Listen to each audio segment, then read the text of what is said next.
Hello everybody, welcome to Mamta Bedi classes. I am once again welcome you in my new video of subject verb agreement. We have already done 10 golden rules of subject verb agreement, and today we will discuss next rules related to subject verb agreement. And before doing 11th rule, we will discuss indefinite pronouns. Okay, so what are indefinite pronouns? We will discuss. Indefinite pronouns doesn't refer to any person, thing or amount. अब देखिए इसके नाम में ही इसका meaning छुपा है indefinite.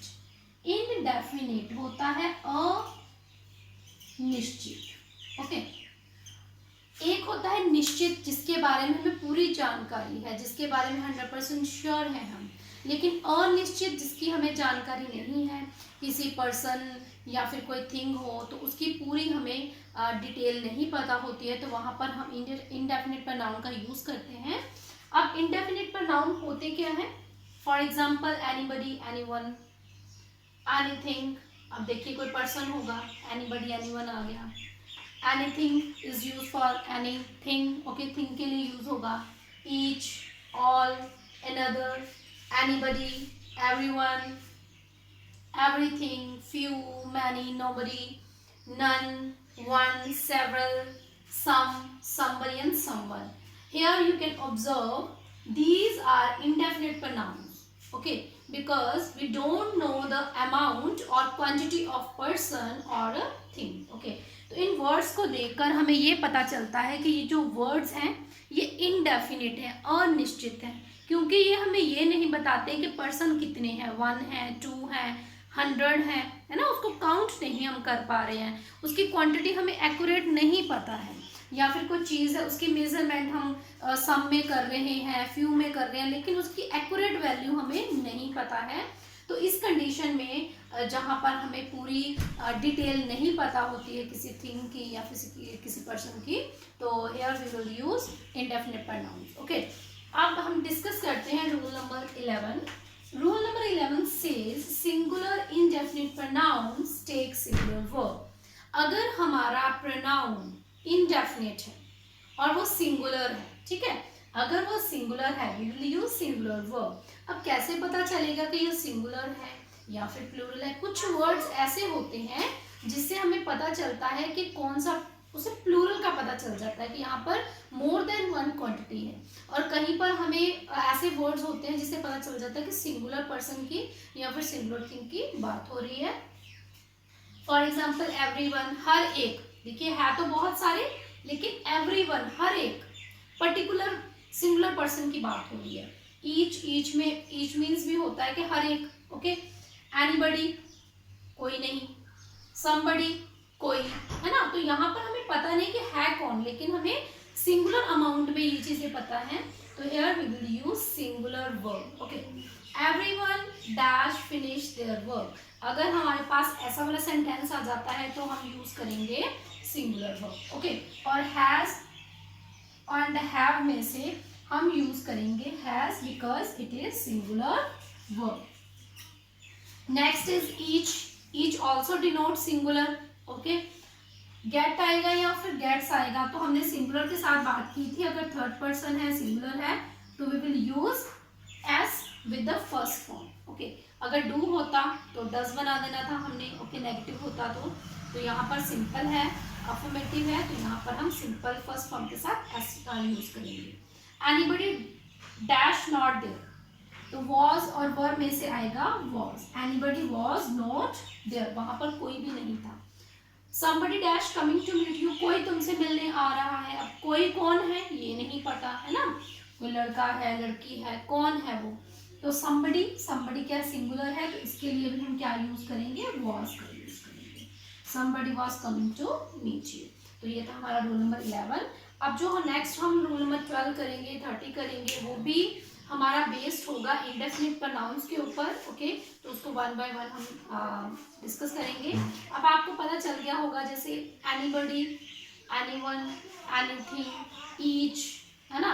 फिर उसमें आ गया एवरीबडी, आ गया एवरीवन, आ गया एवरीथिंग, आ गया तो नोबडी आ गया, है ना. तो ये वाले कौन से वर्ड्स हैं? ये हैं हमारे सिंगुलर. ठीक है, अब हम प्लूरल भी करेंगे, सिंगुलर के बाद हम प्लूरल करेंगे।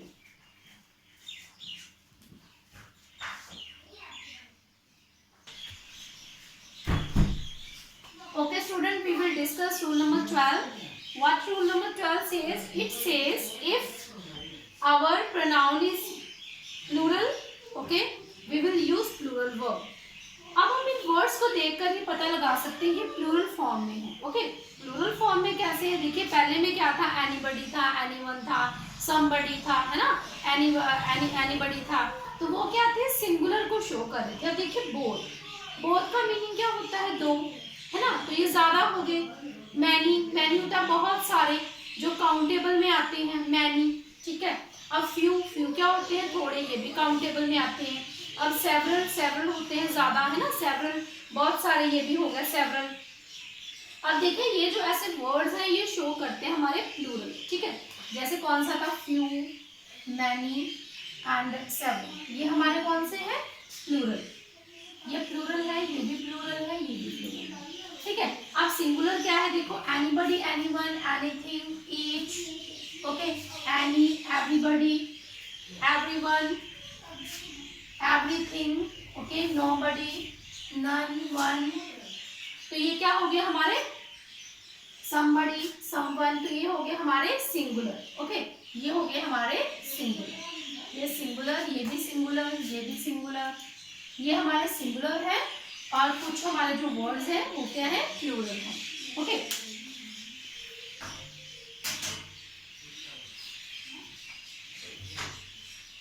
ओके, अब हम इसको फिल करेंगे। Both dash qualified for this job, तो बोथ के साथ क्या यूज करेंगे हम, इज यूज करेंगे या are, both are, okay. Next, many dash gone to the party, many have, okay. Next is few, few dash about this secret, अब know आएगा या नोज आएगा, अब नोज तो हमने यूज करना था सिंगुलर के साथ ही, हम सिंगुलर के साथ यूज करने वाले थे, लेकिन हमारे पास क्या है, प्लूरल, तो we will use know, KNOW, know. Few know about this secret, several dash already there, several word, okay. तो स्टूडेंट्स मुझे लगता है कि आपको ये डिफरेंस क्लियर हो गया होगा कि सिंगुलर इंडेफिनिट प्रोनाउन कौन से हैं और प्लूरल इंडेफिनिट प्रोनाउन कौन से हैं। Next we will move to rule number 13।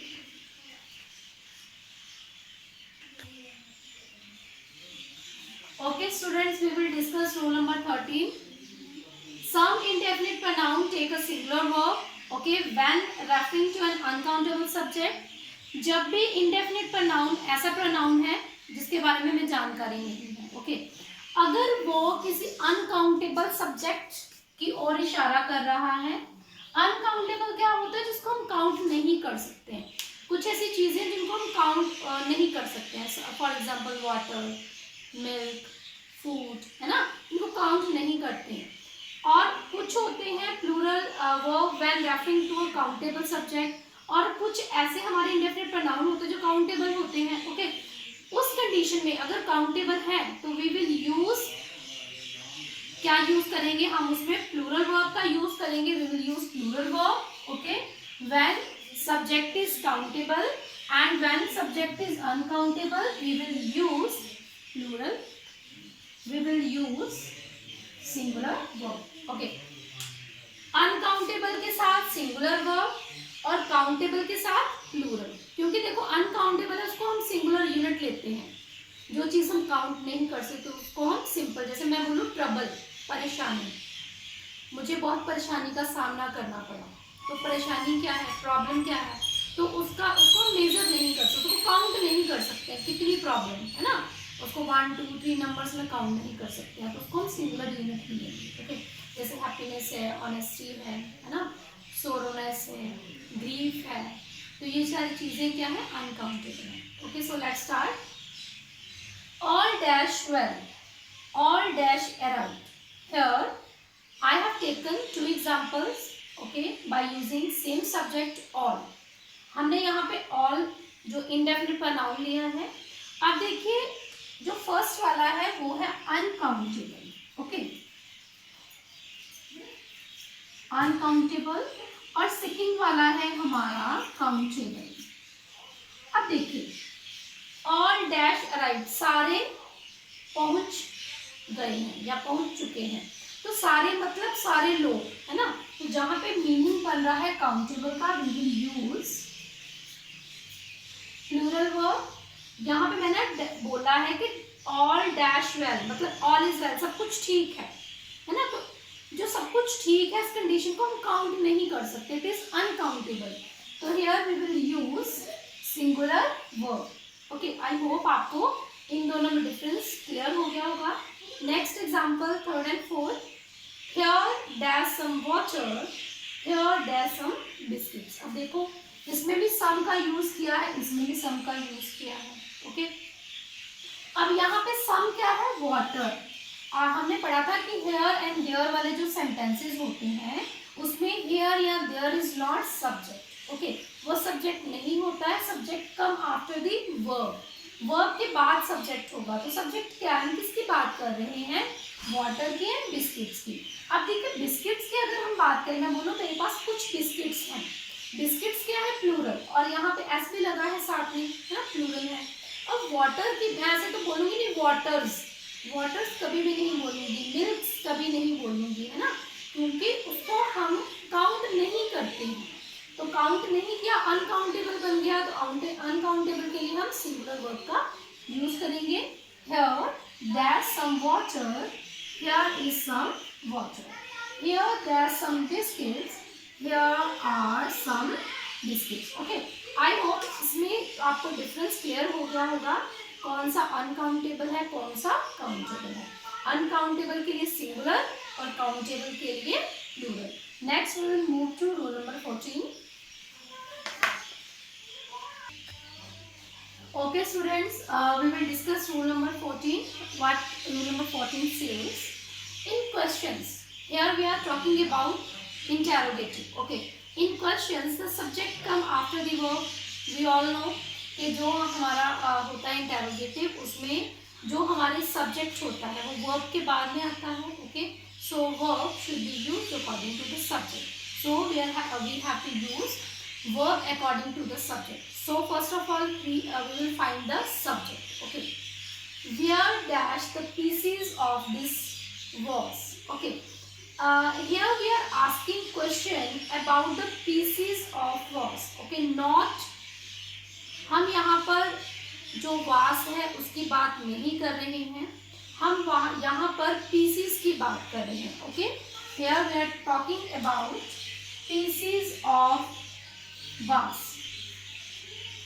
ठीक है, ये हमारा सब्जेक्ट हो गया. What dash your father? Here we are asking question about your father. How dash your business? We are asking question about business. Okay. अब जो pieces हैं, pieces क्या है, plural. Okay. Father singular word है, business singular word है. तो जहाँ पर हमारा subject plural है, we will take plural verb. अगर singular है, we will use singular verb. Okay. Where dash the pieces of this vase? तो अब यहाँ पे बात कर रहे हैं हम pieces की, तो we will use are. Okay. What dash your father do? तो यहाँ पे क्या आएगा, father, third person है ना, तो यहाँ पे हम क्या लगाएंगे, does. What does your father do? How dash your business? How is your business? Okay. तो ये था हमारा कि जब हमारे जो सेंटेंसेस है वो क्वेश्चन फॉर्म में होते हैं तो हमने वर्ब का यूज कैसे करना है. और इनडेफिनिट प्रोनाउन को हम डिस्कस कर चुके हैं. देखिए ये सिंगुलर वर्ड्स थे, ठीक है, और हमारे प्लूरल कौन सा था, एक सेवरल था, ठीक है, और सम वाला भी था, जैसे और कुछ ऐसे वर्ड है जैसे ऑल है ना, सम है. तो ये सिंगुलर भी यूज हो रहे हैं और प्लूरल भी यूज हो रहे हैं. ठीक है, we conclude that some words are used for singular purpose, some words are used for plural purpose, and some are used for both singular and plural. Okay, तो ये words हमने पहले समझने हैं, उसके बाद फिर हमने इनको यूज करना है, के अकॉर्डिंग ही वर्ब को यूज़ करना है। और आज के लिए इतना ही। आई होप आपको ये जो मैंने 4 रूल डिस्कस किए हैं क्लियर हो गए होंगे। Okay, thanks for watching my video. We will meet in our next video of next part of this topic, subject verb agreement. This will be the last part of this lecture. Okay, thanks and have a nice day again.